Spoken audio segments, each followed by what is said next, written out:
नमस्ते और स्वागत है आप सबका। आज हम भारत पर ब्रिटिश राज के आर्थिक असर का कह सकते हैं कि एक गहरा विश्लेषण करने वाले हैं। बिल्कुल। हमारे पास जो स्रोत हैं वो बताते हैं कि उस दौर में भारत की अर्थव्यवस्था को कैसे एक बिल्कुल ही नया आकार दिया गया। हाँ, तोड़ा मरोड़ा गया। हाँ, तोड़ा मरोड़ा गया। तो आज हमारा मिशन ये समझना है कि वो औपनिवेशिक अर्थव्यवस्था की मशीनरी असल में चलती कैसे थी और उसका आम भारतीय की जिंदगी पर क्या असर पड़ा। चलिए शुरू करते हैं। तो चलिए इस मशीन को खोलना शुरू करते हैं और शुरुआत करते हैं उस हिस्से से जिससे करोड़ों लोग जुड़े थे, खेती।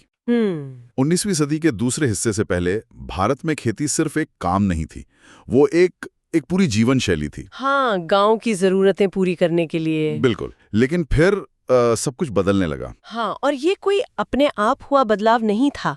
एक नई चीज शुरू हुई जिसे कहते हैं खेती का कमर्शियलाइजेशन। कमर्शियलाइजेशन मतलब? आसान भाषा में कहें तो खेती अब पेट भरने के लिए नहीं, बल्कि बाजार में बेचकर पैसा कमाने के लिए होने लगी। अच्छा। किसानों को कहा गया कि भाई अनाज छोड़ो और कपास, जूट, गन्ना, तंबाकू जैसी नकदी फसलें उगाओ, क्योंकि इनसे ज्यादा मुनाफा मिलेगा। सुनने में तो ये तो अच्छा लगता है। किसान अपनी फसल बेचकर ज्यादा पैसा कमा सकता था। हाँ, थियोरेटिकली तो यही होना चाहिए था। हाँ, और नई रेल लाइनें थीं, सड़कें थीं, तो बाजार तक पहुंचना भी तो आसान हो गया था। हाँ, तो सवाल ये है कि क्या सच में किसान की जेब में ज्यादा पैसा आया? यहीं पर कहानी में एक बहुत बड़ा मोड़ आता है। हमारे स्रोत बताते हैं कि ज्यादातर भारतीय किसानों के लिए ये बदलाव कोई चॉइस नहीं, बल्कि एक मजबूरी थी। मजबूरी कैसे? आप सोचिए, एक किसान जो पहले ही मुश्किल से गुजारा कर रहा है, उसके पास इतने पैसे कहाँ से आएंगे कि वो नई महंगी नकदी फसलों में निवेश कर सके। सही बात है। बाजारों के उतार चढ़ाव से जुड़ गया। इसका सबसे बड़ा उदाहरण 1860 के दशक में देखने को मिला। अमेरिका में गृह युद्ध छिड़ा तो ब्रिटेन को कपास मिलनी बंद हो गई। तो भारतीय कपास की मांग बढ़ गई होगी। आसमान छू गई है, कीमतें कई गुना बढ़ गई। तो उस वक्त तो किसानों की चांदी हो गई होगी। हो रही तो चाहिए थी, लेकिन ऐसा हुआ नहीं। इसका ज्यादातर फायदा उठाया बिचौलियों ने, व्यापारियों ने, निर्यातकों ने। अच्छा। उन्होंने किसानों से सस्ते में कपास खरीदी और ब्रिटेन में ऊंचे दामों पर बेची। किसान को तो बस थोड़ा बहुत ही मिला। और फिर जब कीमतें गिरी, असली तबाही तब आई। 1866 में अमेरिकी गृह युद्ध खत्म हुआ और कपास की कीमतें धड़ाम से नीचे गिरी। तो सारा बोझ वापस किसान पर आ गया। सारा का सारा। जिन किसानों ने भारी कर्ज लेकर कपास उगाई थी, वे रातों रात बर्बाद हो गए। नतीजा, भुखमरी, अकाल और दक्कन में भयानक किसान विद्रोह। तो कुल मिलाकर किसान इस नए दौर में पहले से भी बदतर हालत में पहुंच गया। हाँ, वो एक ऐसे जाल में फंस गया था जहाँ फायदा किसी और का था और नुकसान सिर्फ उसका। मतलब किसान दोनों तरफ से फंस गया। जब दाम बढ़े तो फायदा बिचौलिए ले गए और जब दाम गिरे तो सारा नुकसान किसान का। बिल्कुल। ये तो एक सेटअप जैसा लगता है। तो अगर खेती में ये हाल था, जहाँ देश की ज्यादातर आबादी लगी थी, तो लोग दूसरे काम धंधों उद्योगों की तरफ मुड़े होंगे।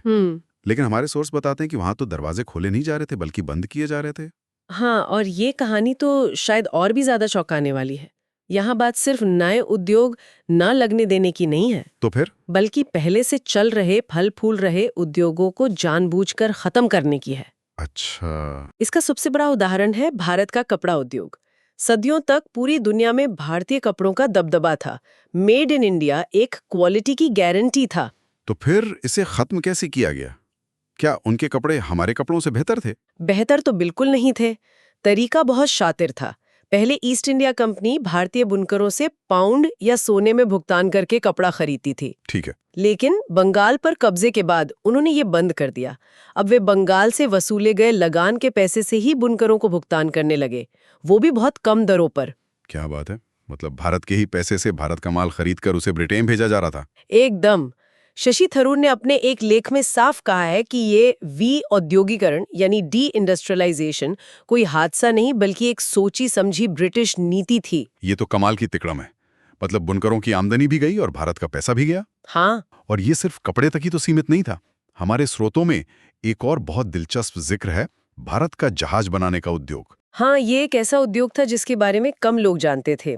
सूरत, मालाबार, बंगाल, मसूलीपट्टनम, ये सब बेहतरीन जहाज बनाने के केंद्र थे। अच्छा। यहाँ बने जहाज इतने मजबूत होते थे कि ब्रिटिश खुद उन्हें खरीदना पसंद करते थे।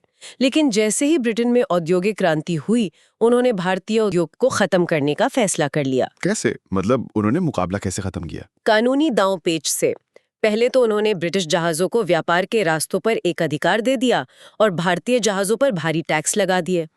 फिर 1813 में एक कानून आया जिसने 350 टन से कम वजन वाले जहाजों के भारत और ब्रिटेन के बीच चलने पर रोक लगा दी। और बंगाल में तो ज्यादातर जहाज इसी श्रेणी के थे। बिल्कुल।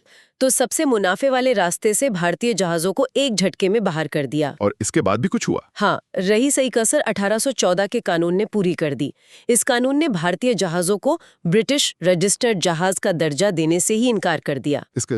इसका मतलब था कि अब भारतीय जहाज अमेरिका या यूरोप के किसी भी बंदरगाह पर नहीं जा सकते थे। तो इस तरह उन्होंने दुनिया के बाजार से भारतीय जहाजों का पत्ता ही साफ कर दिया। एकदम। तो ये एक पैटर्न था, पहले कपड़ा, फिर जहाज। स्टील उद्योग के साथ भी यही कहानी दोहराई गई। हमारे स्रोतों में टाटा का जिक्र है। हाँ, जमशेदजी टाटा के लिए तो स्टील प्लांट लगाना एक पहाड़ चढ़ने जैसा था। उन्हें सालों तक इजाजत ही नहीं दी गई। और जब इजाजत मिली तो उन पर ऐसी शर्तें लगा दी गईं कि वो बस ब्रिटिश सरकार के इस्तेमाल के लिए, जैसे रेलवे के लिए, बहुत ही उच्च क्वालिटी का स्टील बनाए। इसमें क्या हर्ज था? अच्छी क्वालिटी का स्टील बनाना तो अच्छी बात है ना। हर्ज ये था कि इस चक्कर में वो उस स्टील का उत्पादन ही नहीं कर पाए जिसकी आम बाजार में सबसे ज्यादा मांग थी। मतलब सस्ता स्टील। हाँ, थोड़ी कम क्वालिटी वाला सस्ता स्टील। तो उन्हें एक बहुत बड़े और मुनाफे वाले बाजार से बाहर कर दिया गया। तो आप पैटर्न देख सकते हैं। हाँ, चाहे कपड़ा हो, जहाज हो या स्टील, हर उस भारतीय उद्योग के रास्ते में रोड़े अटकाए गए जो ब्रिटिश उद्योगों से मुकाबला कर सकता था। बिल्कुल। ये तो कमाल है। खेती से फायदा बिचौलियों को, उद्योग बंद हो रहे हैं। तो ऐसा लगता है जैसे भारत की अर्थव्यवस्था के हर नल से पानी लीक हो रहा था। सवाल ये है कि ये सारा पानी जा कहाँ रहा था? और यही वो सवाल था जिसने 19वीं सदी के आखिर में दादा भाई नौरोजी जैसे भारतीय विचारकों को बेचैन कर दिया। उन्होंने ब्रिटिश राज के दावों के पीछे झांकना शुरू किया। और उन्होंने जो सच सामने रखा उसने सबको हिलाकर रख दिया। हाँ, उन्होंने एक सिद्धांत पेश किया जिसे इकोनॉमिक ड्रेन या धन की निकासी का सिद्धांत कहते हैं। धन की निकासी? हाँ। इसका मतलब क्या था? इसका मतलब बहुत सीधा था। भारत की राष्ट्रीय आय का एक बहुत बड़ा हिस्सा हर साल भारत से ब्रिटेन भेजा जा रहा था। और बदले में भारत को कोई भी आर्थिक या भौतिक लाभ नहीं मिल रहा था। ये एक तरफा बहाव था। नौरोजी ने अपनी किताब poverty and un British rule in India में इसी को भारत की गरीबी का असली कारण बताया। तो इस ड्रेन या निकासी में क्या-क्या शामिल था? ये पैसा किन-किन रूपों में बाहर जा रहा था? इसकी लिस्ट काफी लंबी है। इसमें यहाँ काम करने वाले ब्रिटिश सिविल और सैनिक अफसरों की तनख्वाह, उनकी पेंशन जो ब्रिटेन भेजी जाती थी, वो सब था। भारत सरकार द्वारा लिए गए विदेशी कर्जों पर भारी ब्याज, यहाँ लगे ब्रिटिश कैपिटल पर होने वाला मुनाफा, यहाँ तक कि लंदन में इंडिया ऑफिस को चलाने का पूरा खर्च भी भारत से ही जाता था। शिपिंग, बैंकिंग, बीमा, ये सब भी? सब कुछ। इन सभी सेवाओं के लिए भुगतान ब्रिटिश कंपनियों को ही जाता था, क्योंकि भारतीय कंपनियों को तो पनपने ही नहीं दिया गया। उस समय के एक ब्रिटिश अफसर जॉन सुलिवन ने लिखा था, हमारी प्रणाली एक स्पंज की तरह काम करती है जो गंगा के किनारे से अच्छी चीजें सोखती है और टेम्स के किनारे निचोड़ देती है। गंगा से सोखो और टेम्स पर निचोड़ो। ये तो सीधे सीधे कबूल करने जैसा है। ये बात कोई भारतीय राष्ट्रवादी नहीं, बल्कि एक बड़ा अंग्रेज अफसर खुद कह रहा है। बिल्कुल। और इस निकासे का असर बहुत गहरा था। एक तरफ इसने भारत में पूंजी निर्माण को रोक दिया, मतलब पैसा इकट्ठा ही नहीं होने दिया जिससे कोई नया कारखाना या बिजनेस शुरू हो सके। हाँ, और दूसरी तरफ यही पैसा ब्रिटेन की औद्योगिक क्रांति को और हवा दे रहा था। और विडंबना ये थी कि ब्रिटेन में जमा हुई यही पूंजी फाइनेंस कैपिटल के रूप में वापस भारत आती थी, जिस पर और मुनाफा कमाया जाता था, जिससे ये निकासी का चक्र और भी मजबूत होता जाता था। लेकिन एक मिनट, यहाँ एक सवाल उठता है। आखिरकार अंग्रेज यहाँ प्रशासन भी तो चला रहे थे, एक बड़ी सेना रख रहे थे। तो क्या ये तनख्वाहें और पेंशन उस सुरक्षा और अच्छे शासन की कीमत नहीं थी? ये बहुत अच्छा सवाल है, और ये तर्क उस समय भी दिया जाता था। राष्ट्रवादियों ने इसका दो टूक जवाब दिया। पहला, उन्होंने पूछा कि ये प्रशासन और सेना किसके हितों की रक्षा कर रही थी? ब्रिटिश साम्राज्य के। बिल्कुल। ये सेना भारत की सीमाओं की रक्षा से ज्यादा ब्रिटिश साम्राज्य को फैलाने के काम आ रही थी, और उसका सारा खर्च भारत उठा रहा था। और दूसरा, उन्होंने कहा कि ये प्रशासन जरूरत से ज्यादा महंगा था। ब्रिटिश अफसरों को दुनिया में सबसे ज्यादा तनख्वाहें मिलती थीं, जो भारत जैसे गरीब देश के लिए बहुत बड़ा बोझ था। तो ये निकासी कितनी बड़ी थी? क्या इसका कोई अंदाजा लगाया गया? हाँ, अनुमान लगाया गया था कि ये निकासी भारत के कुल सरकारी राजस्व का लगभग आधा या भारत की कुल राष्ट्रीय आय का लगभग 8% थी। 8%? ये तो बहुत ज्यादा है। अगर किसी देश की जीडीपी का 8% हिस्सा हर साल बिना किसी वापसी के देश से बाहर चला जाए, तो उस देश की अर्थव्यवस्था का क्या हाल होगा? वो पूरी तरह से ढह जाएगी। लेकिन फिर भी एक तर्क हमेशा दिया जाता है कि अंग्रेजों ने रेलवे, सड़कें और व्यापार जैसी अच्छी चीजें भी तो दी। क्या इसे उस 8% की कीमत नहीं मान सकते? राष्ट्रवादियों ने इस तर्क को भी सिरे से खारिज कर दिया। उन्होंने माना कि रेलवे एक आधुनिक तकनीक है, लेकिन सवाल ये था कि उसे बनाया किसके लिए गया था। रेलवे लाइनों का जाल इस तरह से बिछाया गया था कि वो बंदरगाहों को देश के भीतरी हिस्सों से जोड़ सके, ताकि बंदरगाहों तक कच्चा माल आसानी से लाया जा सके और वहां से ब्रिटिश माल पूरे देश में पहुंचाया जा सके। एकदम सही। रेलवे का मकसद भारत के औद्योगिक केंद्रों को आपस में जोड़ना नहीं था, बल्कि भारत के कच्चे माल के स्रोतों को ब्रिटेन के कारखानों से जोड़ना था। अच्छा। जी, वी जोशी नाम के एक विचारक ने तो यहाँ तक कहा था कि रेलवे पर होने वाले खर्च को ब्रिटिश स्टील और मशीनरी उद्योगों के लिए एक भारतीय सब्सिडी के रूप में देखा जाना चाहिए, क्योंकि सारा सामान ब्रिटेन से आता था और पैसा भारत देता था। बिल्कुल। और विदेशी व्यापार का क्या? उससे तो फायदा हुआ होगा। आंकड़ों में तो भारत का निर्यात हमेशा आयात से ज्यादा दिखता था, लेकिन राष्ट्रवादी कहते थे कि ये देखो कि हम निर्यात क्या कर रहे हैं और आयात क्या कर रहे हैं। हम कच्चा माल और अनाज निर्यात कर रहे थे और मशीन से बना महंगा तैयार माल आयात कर रहे थे। इसने भारत को ब्रिटेन के लिए सिर्फ एक बड़ा सा सुपरमार्केट और खेत बनाकर रख दिया। तो इन सब का निचोड़ क्या है? कृषि का व्यवसायीकरण, उद्योगों का विनाश और ये लगातार धन की निकासी। इन सब नीतियों का आम आदमी की जिंदगी पर क्या असर पड़ रहा था?